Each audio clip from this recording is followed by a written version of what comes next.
ಇವತ್ತು ದೆಹಲಿಯಲ್ಲಿ Congress high voltage meeting ಇನ್ನೇನು ಕೆಲವೇ ನಿಮಿಷಗಳಲ್ಲಿ ಆರಂಭವಾಗುತ್ತೆ. ನೂತನ ಸಂಪುಟ ರಚನೆಯ ಕುರಿತು ಮಹತ್ವದ ಚರ್ಚೆಯನ್ನ ಆ ಸಭೆಯಲ್ಲಿ ನಡೆಸಲಾಗುತ್ತೆ.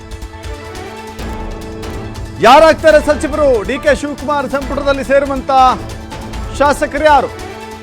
ನೂತನ ಸಚಿವರಾಗಿ ಆಯ್ಕೆಯಾಗುವಂತ ಶಾಸಕರು ಯಾರು ಎನ್ನುವ ಪ್ರಶ್ನೆಗೆ ಇವತ್ತು ಉತ್ತರವನ್ನು ಕಂಡುಕೊಳ್ಳುವ ನಿಟ್ಟಿನಲ್ಲಿ ಚರ್ಚೆ. ಸಚಿವ ಸ್ಥಾನದ ಆಕಾಂಕ್ಷಿಗಳಿಂದ ಹೈಕಮಾಂಡ್ಗೆ ತೀವ್ರ ಲಾಬಿ. ನಮಗೆ ಅವಕಾಶ ಕೊಡಿ ಅಂತ ಹೇಳಿ ವರಿಷ್ಠರ ಮೇಲೆ ಡಿಮಾಂಡ್ ದೆಹಲಿಯಲ್ಲಿ ಬೀಡುಬಿಟ್ಟಿದ್ದಾರೆ ಬಹುತೇಕ 40ಕ್ಕೂ ಹೆಚ್ಚು ಶಾಸಕರು. ಈ ಹಿಂದೆಯೂ ಕೂಡ 2.5-3 ವರ್ಷಗಳಿಂದಲೂ ಕೂಡ ಸತತವಾಗಿ ಚಾತಕ ಪಕ್ಷಿಗಳ ರೀತಿಯಲ್ಲಿ ಕಾಯ್ತಾ ಇದ್ರು. ನಮಗೂ ಅವಕಾಶ ಬರುತ್ತೆ, ನಾವು ಸಚಿವರಾಗ್ತೇವೆ ಅಂತ ಹೇಳಿ. ಅದು ಸಚಿವ ಸಂಪುಟ ಪುನಾರಚನೆ ಆದರೂ ಸರಿ ಅಥವಾ ಹೊಸ ಮುಖ್ಯಮಂತ್ರಿ ಬಂದರೂ ಸರಿ, ನಾವು ಸಚಿವರಾಗಬೇಕು ಅಂತ ಹೇಳಿ ಕನಸು ಕಂಡಿದ್ರು. ಆ ಕನಸನ್ನು ನನಸಾಗಿಸಿಕೊಳ್ಳುವ ನಿಟ್ಟಿನಲ್ಲಿ ಬಹಳ ದೊಡ್ಡ ಒತ್ತಡ, ಲಾಬಿ ಹೈಕಮಾಂಡ್ ಮೇಲೆ ತರುವಂಥ ಪ್ರಯತ್ನ ಮಾಡ್ತಾ ಇದ್ದಾರೆ. ಜಾತಿ ವಾರು, ಪ್ರಾದೇಶಿಕವಾರು, ಜೊತೆಗೆ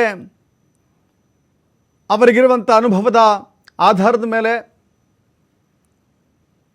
ಸಚಿವರಾಗಬೇಕು ಎನ್ನುವ ಬೇಡಿಕೆ ನೀಡ್ತಾ ಇದ್ದಾರೆ. ನಾವು 3-4 ಬಾರಿ ಶಾಸಕರಾಗಿದ್ದೇವೆ, ನಮ್ಮನ್ನು ಸಚಿವರನ್ನಾಗಿ ಮಾಡಿ ಅಂತ ಹೇಳುವಂಥವರ ಸಂಖ್ಯೆಯೇ ಜಾಸ್ತಿ ಇದೆ. ಹಿರಿಯರು ಅನೇಕ ಬಾರಿ ಅಧಿಕಾರವನ್ನು ಅನುಭವಿಸಿದ್ದಾರೆ. ಹಿರಿಯರಿಗೆ ಮತ್ತೆ ಅವಕಾಶವನ್ನು ಕೊಟ್ಟರೆ ಕಿರಿಯರು ಅವಕಾಶ ವಂಚಿತರಾಗ್ತಾರೆ. ಹಿರಿಯರ ಹೆಸರುಗಳು ಬರ್ತಾ ಇದ್ದಾವೆ ನೋಡಿ. M B. Patil, H C. Mahadevappa, K H. Muniyappa, K J. George, Ashok Pattan, ಇನ್ನು ಶಿವಗಂಗಾ, ನಯನಾ ಮೋಟಮ್ಮ, ಯಶವಂತರಾಯಗೌಡ ಪಾಟೀಲ್, ಷಡಕ್ಷರಿ, ಬಂಗಾರಪೇಟೆ ನಾರಾಯಣಸ್ವಾಮಿ, ಬಿ.ಕೆ. ಹರಿಪ್ರಸಾದ್, ಬೇಲೂರು ಗೋಪಾಲಕೃಷ್ಣ, ಇನ್ನು ಹುನಗುಂದದ ವಿಜಯಾನಂದ ಕಾಶಪ್ಪನವರ್, ಶಿವರಾಜ್ ತಂಗಡಿಗಿ, ಹೀಗೆ ಒಂದು ದೊಡ್ಡ ಪಟ್ಟಿ ಇದೆ. ಅವರೆಲ್ಲರೂ ಕೂಡ ದೆಹಲಿಯಲ್ಲಿ ಬೀಡುಬಿಟ್ಟಿದ್ದಾರೆ. ಹೇಗಾದರೂ ಮಾಡಿ ಸಂಪುಟವನ್ನು ಸೇರಬೇಕು ಎನ್ನುವ ಮಹದಾಸೆಯನ್ನು ಹೊಂದಿದ್ದಾರೆ. ಡಿ.ಕೆ. ಶಿವಕುಮಾರ್ ಸಂಪುಟದಲ್ಲಾದರೂ ಕೂಡ ಅವಕಾಶ ಸಿಗಬೇಕು ಎನ್ನುವ ಆಗ್ರಹ ಇದೆ ಅವರಿಗೆ. ಹೈಕಮಾಂಡ್ ಎಲ್ಲವನ್ನು ಅಳೆದು ತೂಗಿ ಲೆಕ್ಕಾಚಾರ ಹಾಕಿ ನೋಡಿ, ಒಬ್ಬ ಸಚಿವರನ್ನಾಗಿ ಮಾಡ್ತೀವಿ ಅಂತಂದರೆ ಕಾಂಗ್ರೆಸ್ ಯೋಚನೆ ಮಾಡ್ತಿರುವ ದೃಷ್ಟಿ ಬಹಳ ಕ್ಲಿಯರ್ ಆಗಿದೆ. ಹೇಳಿ ಕೇಳಿ 2 ವರ್ಷ ಚುನಾವಣಾ ವರ್ಷ, ಇಲ್ಲಿಂದ ಆರಂಭ. GBA ಚುನಾವಣೆಗಳು ಬರುತ್ತೆ, ಸ್ಥಳೀಯ ಮಟ್ಟದ ಚುನಾವಣೆಗಳು ಬರುತ್ತೆ, ಜಿಲ್ಲಾ ಪಂಚಾಯತ್, ತಾಲೂಕು ಪಂಚಾಯತ್, ನಗರ ಸ್ಥಳೀಯ ಸಂಸ್ಥೆಗಳು ಅಂದರೆ ನಗರ ಪಾಲಿಕೆಗಳು, ಪುರಸಭೆ, ನಗರಸಭೆ, ಮಹಾನಗರ ಪಾಲಿಕೆ, ಪಟ್ಟಣ ಪಂಚಾಯತ್ ಎಲೆಕ್ಷನ್ಗಳು ಬರುತ್ತೆ, ಮೇಲ್ಮನೆ ಎಲೆಕ್ಷನ್ಗಳಿದ್ದಾವೆ. ಅದರ ಜೊತೆಗೆ 2028ರ ಚುನಾವಣೆ ಬಹಳ ಪ್ರಾಮುಖ್ಯತೆಯನ್ನು ಕಾಂಗ್ರೆಸ್ ಅದಕ್ಕೆ ಒತ್ತು ಕೊಡುತ್ತೆ.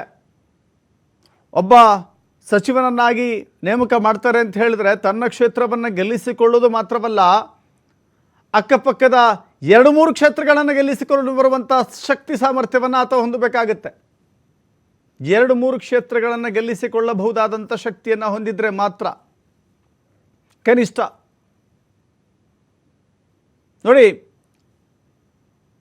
ಸತೀಶ್ ಜಾರಕಿಹೊಳಿ ಕೊಟ್ಟರೆ ಅವರೊಂದು 3-4 ಕ್ಷೇತ್ರಗಳನ್ನು, ಅದಕ್ಕೂ ಹೆಚ್ಚು ಕ್ಷೇತ್ರಗಳನ್ನು ಗೆಲ್ಲಿಸಿಕೊಂಡು ಬರುವಂಥ ಶಕ್ತಿ ಸಾಮರ್ಥ್ಯ ಅವರಿಗಿದೆ. ಒಂದು ಉದಾಹರಣೆ ಅಷ್ಟೇ. ಅಂಥದ್ದೇ ರೀತಿಯ ಶಕ್ತಿ ಸಾಮರ್ಥ್ಯವನ್ನು ಹೊಂದುವ ಮುಖಗಳಿಗೆ ಅವಕಾಶ ಅಂತ ಹೇಳಿ ಹೈಕಮಾಂಡ್ ಈ ನಿಟ್ಟಿನಲ್ಲಿ ಯೋಚನೆ ಮಾಡ್ತಾ ಇದೆ. ಹೀಗಾಗಿ ಯಾರಿಗೆ ಅವಕಾಶ ಸಿಗುತ್ತೆ, ಯಾರಿಗೆ ಅವಕಾಶ ಸಿಗಲ್ಲ, ಯಾವ ಆಧಾರದ ಮೇಲೆ ಕೊಡ್ತಾರೆ, ಇಲ್ಲಿ ಜಾತಿಯನ್ನು ಪರಿಗಣಿಸ್ತಾರ, ಪ್ರದೇಶವನ್ನು ಪರಿಗಣಿಸ್ತಾರ, ಅನುಭವವನ್ನು ಪರಿಗಣಿಸ್ತಾರ, ಹೈಕಮಾಂಡ್ ಹೇಳಿಕೆಯನ್ನು ಪರಿಗಣಿಸ್ತಾರ, ಸಿದ್ದರಾಮಯ್ಯ ಸೂಚನೆಯನ್ನು ಪರಿಗಣಿಸ್ತಾರ, ಹೀಗೆ ಅನೇಕ ಲೆಕ್ಕಾಚಾರಗಳಿದ್ದಾವೆ ಸಂಪುಟ ರಚನೆಯ ಕಸರತ್ತಿನ ಹಿಂದೆ. ಸೊ ಹೀಗಾಗಿ ಅಳೆದು ತೂಗಿ ಇವತ್ತು ಎಲ್ಲವನ್ನು ಕೂಡ ಇತ್ಯರ್ಥಪಡಿಸ್ತಾರೆ. 34ಕ್ಕೆ 34 ಕೂಡ ಇವತ್ತೇ ಫೈನಲ್ ಆಗೋದಿಲ್ಲ. ಅದರ ಪೈಕಿ ಕೇವಲ 12 ಸಚಿವರನ್ನಾಗಿ ಮಾತ್ರ ಆಯ್ಕೆ ಮಾಡಿಕೊಳ್ಳಲಿಕ್ಕೆ ಮುಂದಾಗ್ತಾ ಇದ್ದಾರೆ.